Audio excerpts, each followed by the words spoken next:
Good morning. Hopefully my live feed is going through successfully. I believe it is. Good morning. Nice to see you. My name's James. Hopefully you know what we do at the channel. But if you don't, I'm going to give you a bit of an insight here. My objective for this morning is to show you some sort of good assignment technique on the everlearner.com and perhaps give teachers, maybe specifically PE teachers, some ideas for what might be like really impacting kind of assignments. And I want to focus today on what we might refer to as preloading or pre-lesson study. I think a few years ago we might have called this sort of the idea of kind of flip learning or something like that. I tend to call it preloading these days. The whole idea is if you've got a lesson in 3 days' time on whatever topic happens to be with your GC or your A-level group, what should you be asking them to do in preparation for that lesson that would be really, really effective for you then getting some good quality work done in the lesson? Now, a couple of things before we get into this. We're obviously going to look at the assignment structure. We're going to look at flip learning. We're going to look at pre-study. But I do want to make reference to something we call build, peak, maintain, BPM. And it's sort of the challenge to teachers that a lesson within a GCSE course or an A-level or a BTEC or a Cambridge National course is not simply a lesson.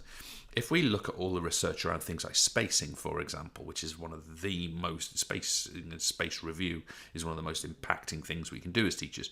But what we're sort of suggesting here is that if students are provided the strategic structure to build their knowledge to their lesson where their knowledge will peak, and then we maintain that knowledge over time, and also skill too, of course, then the tendency for students to perform better at higher levels, more efficiently, go and perform better in exams and coursework, etc., should be greater. So we're looking here at a model of build before the lesson, peak during the lesson, and maintain after the lesson. Now today I'm going to focus squarely on the build aspect of this, is before lesson, what in our platform might be good practice that you might want to do. Okay, so with that in mind, I'm going to quickly change view here. Hopefully this is going to work beautifully seamlessly. I think it has. And what we're going to do here is I want to show you a couple of things that a teacher can do. This is a Dr. McGonigal teacher. She's a teacher in the platform. We're going to go into assignments and exams, and we're going to focus here on assignments. I won't go into exams today. Perhaps we can do that in a future live stream. But what we're going to do here is we're going to create 2 assignments, and those 2 assignments are both considered to be pre-study. So just to clarify on that, folks, we are going to set compelled work. Now, before I actually get into this in detail, let me be really clear about something here. Let me be really clear. When I set an assignment for my students, let's say in a GCSE PE group, my expectation is I've compelled them to learn. They are going to do that study. There is nothing outside of those possibilities. And I'll show you some of the site features of that. But that's also a standard and a culture that needs to be developed, obviously in a class and a group as well. But that is the standard. If I spend a few moments, as I'm going to do now, setting that work, then the students absolutely must complete that work, and that is the standard and the expectation. Now, with that in mind, folks, let's go back to the screen share and let's start doing this. I'm going to assign some pre-study work.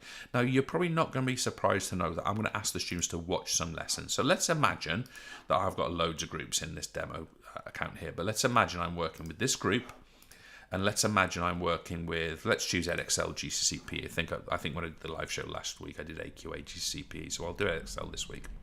And let's imagine that you want the students to watch 2 things. You want them to watch roll of ligaments and muscle types. Those are the 2 areas you wish for the students to prepare for your lesson. So we've chosen those things. By the way, it's useful to look at the time allocation for those lessons. 6 minute 14 are basically the same.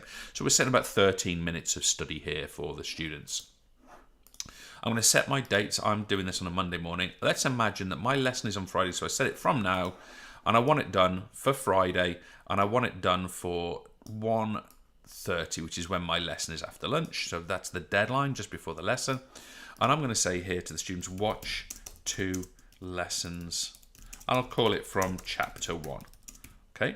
And in here, I'm going to say something like, watch 100% of both, spelled better than that, tutorials, and make extensive notes. Okay, so a couple of things about my instructions first of all. I've said they have to do both tutorials. I've said not only they need to make notes, but they need to make extensive notes. So I'm quickly going to underline that, and I've put that in capital, so I probably shouldn't need to underline that, but I'll put that in underline as well, just to emphasize that for you. I'm going to make that a mandatory task. And I'm going to assign this to the whole group. Just be reminded that you're absolutely entitled to choose individual students and assign it just to them. I'm going to assign it to the whole class here. Bang. That assignment is now set. And you can see here the parameters of what I've done. I've got here that for my group, McGonagall group, I've set role of ligaments, tendons, muscle types. The title is watch 2 lessons from chapter 1. My instructions are watch 100% of both and make extensive notes. And you'll notice here that the student behaviors are going to come into, and I'll actually show you that in a few moments time, what that looks like for a student, okay?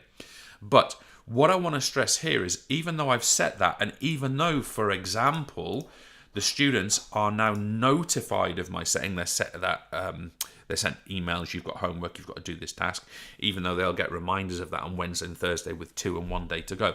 I don't consider that to be a pre-learning task. If I set that, all of the tracking will be done, the delivery of what they've studied will be reported back to me as the teacher. But the other point I want to make here is that all I can be sure of as the teacher is they have seen it, watched it, and made notes. I cannot judge how well they've understood that thing. Okay, in this case, ligaments and tendons and muscle types. I don't know if they've understood it. I just know they've been exposed to it. And that is exactly why a good kind of preloading task will go a bit further than that. I'm going to go back to assignments, and I'm going to create a second assignment. This time, I'm going to set a test, exactly the same group. So I've got my, where's it? Should have done this better. There, same course. I'm choosing the same 2 lessons, which was this one, and this one. I'm going to choose a very small range of questions. I'm going to choose maybe 8 questions, maybe 10, and I'm going to set a passing standard of 80%. And it's got to be done between now and, what did I say? I think it was on Friday. I imagine this to be, I think I said 1:30 from memory. And I'm setting that to be a pre-Friday lesson mastery test on the 2 topics from the videos. Okay, not a great name, but that's what I've called it. And I'm going to say here, you must score 80%. Repeat as many times as you need to. This is important. Every repetition is different. Okay, so I'm going to set that, because I've set a mastery standard, I'm going to set that as multiple takes. You see here, repeat as many times as you need to. Multiple takes. I'm going to set it for the whole group, but this is a really important point, folks. Because I've set that standard, I have perfect timing for a phone call. I have set the number of questions to 8. Why have I done that? I've done that because it's absolutely achievable now that the students will do this multiple times, because it's only 8 questions, and they will ultimately work to that mastery standard. If I'd set that at 20 questions, it's pretty likely they won't repeat it. Because I've set it at 8, the retakes are going to be kind of easily achieved by the students, at least in terms of having another go. Can I also stress to you, each time they redo it, it's a different set of questions. So it's as challenging the 5th as the first time. That's important. Create. Now, that, my friends, is now arguably good quality pre-lesson study. That is now a reasonable build to my lesson. Why? Why do I say that? I can now be confident the students are covering the material. They're effectively watching the 2 tutorials, about 13 minutes. They're going to have a go at a mini quiz, a mini test, where that challenge is going to say to those students, right, you've got to get to this standard over a small number of questions, have as many goes as you need to. So when they come into my lesson at 1:30 on Friday, I can now be confident that not only have they accessed that material, but they have proven to me a base level of understanding, a base level of performance. Only through quizzing, I'll show you that in a second, but nevertheless, enough for me to go, okay, I think I can do something with that work. I think we can now get that into activity, practical, modelling, demonstration, exam question answering, AO2, AO3. I don't think AO3 would be relevant in this particular topic, but I can start to get into that kind of application of this material. And again, I will know exactly who has, and hopefully this won't be a factor, but who has not done that work. Now, as I just pause there and sort of perhaps allow anyone to have a think about that, I'm actually just in the background, I'm switching users here. And I just want you to see what this is like from the student's perspective. Because it's all well and good as setting assignments, but what I want to do here is I want you guys you folks to see that now I'm logged in as Alan Blogs. Alan's one of the students in that group.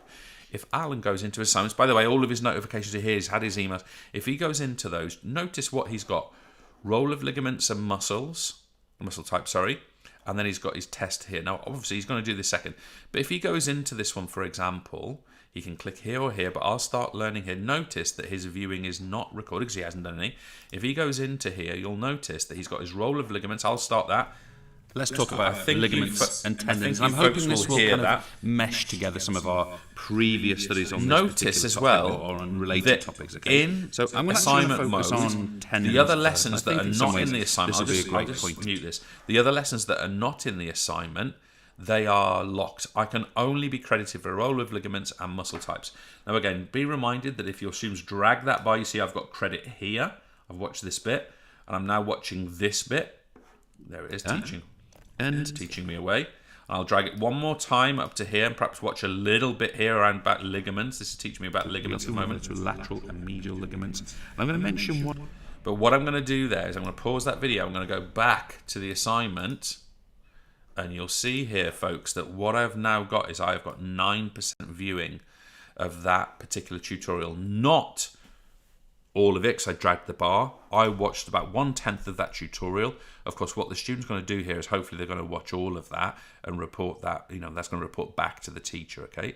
But just imagine for a second the student, and I'll go into the muscle types. Something else I haven't shown you is notice that as the student is taking this tutorial, they can also make notes about the tutorial, and I made that comment in my instructions. So if I just jump to here, I'm going to say here that voluntary muscles are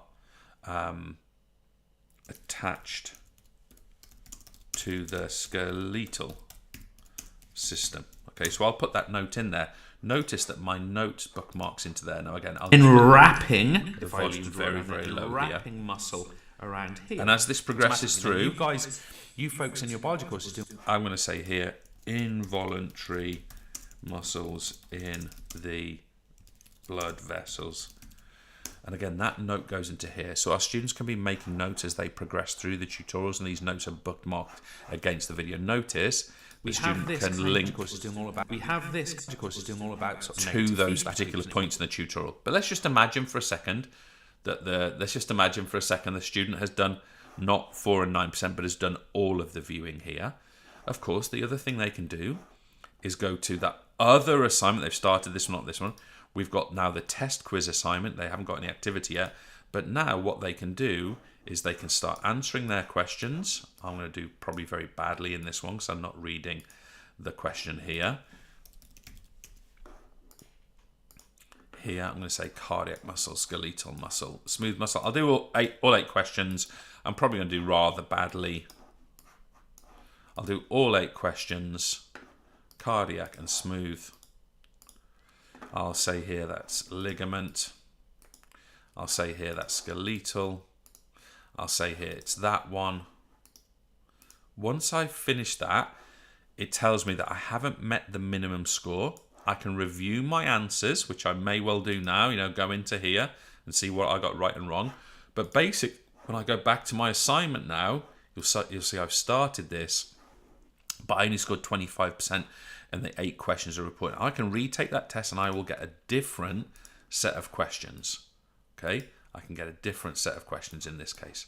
So what's happening here is the student is being challenged to get that kind of mastery standard across an area of study, and every time they complete, let's see if I can get a question right. This isn't going very well. The smooth muscles are involuntary, skeletal are voluntary, cardiac muscles are found in the heart. There we go. I got at least one correct, thankfully.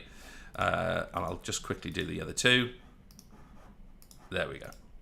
Oh, that was, I did not fatigue. There you go. I didn't get that one. So again, I didn't get my standard, but if I go back to the assignment, notice what's happened now is that both runs are now recorded, and my teacher can, of course, review those runs for me. So one of the things I want you folks to be aware of here, and I think it's a really important point, is that mastery standard just gives a compelling challenge to the student. Now, if a student goes through that quiz and does 8 goes, 10 goes, I'm not going to be upset with the student, even if they don't meet the standard. I'm going to try and help them, right? But that it's built for that reason. And it's really interesting from the teacher's perspective. A couple of things that I think are sort of useful to remember of what we've just done there. We've set, I would say this is quite a bulky pre-study really, but we've set two tutorials, about 13 minutes, maybe call that 20 minutes with no tape. And we've set a mastery quiz, which is 8 questions, which you saw, I did it very fast, but you see there it takes a few minutes. You're not overburdening the student here, you're asking them to prepare their knowledge. It's quite convenient for the student to be able to do that. The other thing that I think is useful, if we just go back to here, and we just go into our assignments a second, by the way, back as the teacher now, what I want you to notice here, for example, this assignment, for me to set that, it took me about 30 seconds. And I want you to notice that for 30 seconds of my time, I get about 13, 14, maybe 20 minutes work from the student. Here, maybe overall the student, and I can see my student's results in here, by the way, just see here, we've got Alan Bloggs' scores breaking down. I can go into his specific answers and see what he put. For example, you can go and review those things as you need to. But the point I want to make is this one, my friends. If you as the teacher do something which takes you maybe a minute, or in my case 30 seconds, maybe let's say someone is less experienced with the platform than me, maybe a minute, you should be getting 20 minutes per student back of high quality experience. So we call this the 1-to-20 ratio in pre-study. 1 minute of me setting, monitoring, getting results, marking. I've got no marking to do here, but so of course that's 0. But 1 minute of me creating the assignment and doing my work gets 20 minutes per student, approximately, of high impact activity. That is a sustainable ratio. That is something that will have impact in your course. Now, I'm not saying do this for every lesson, but what would the impact be if you did that for every lesson in your course, every peak in your course, if you had the students building up to that peak? What would be the impact of that? That, my friends, is a really fascinating question. Now, I've got some of my own answers to that. I think it certainly changes the experience of homework. Remember, we're setting the students quite easy things to do here for homework. We're not setting them here extended writing for homework. We're setting them watch a tutorial, do a quiz. That's really convenient for a student. So you should get brilliant response rates in that. And if you don't, you must act. Moreover, my friends, we should be considering, for example, what can happen more in a classroom with the teacher's support available. Now, I'm not saying don't teach muscle types on the board. I'm not saying don't teach ligaments and tendons. By all means, do that as well.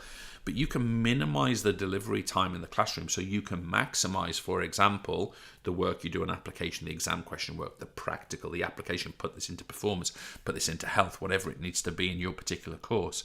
You can maximize that time in the classroom. And one of the things that I will challenge colleagues out there to ponder, and obviously it's different for every classroom, is where do the hardest things of the course get done? Where and when does that happen? Let's take extended writing. Let's take exam questions. Let's take working with mark schemes.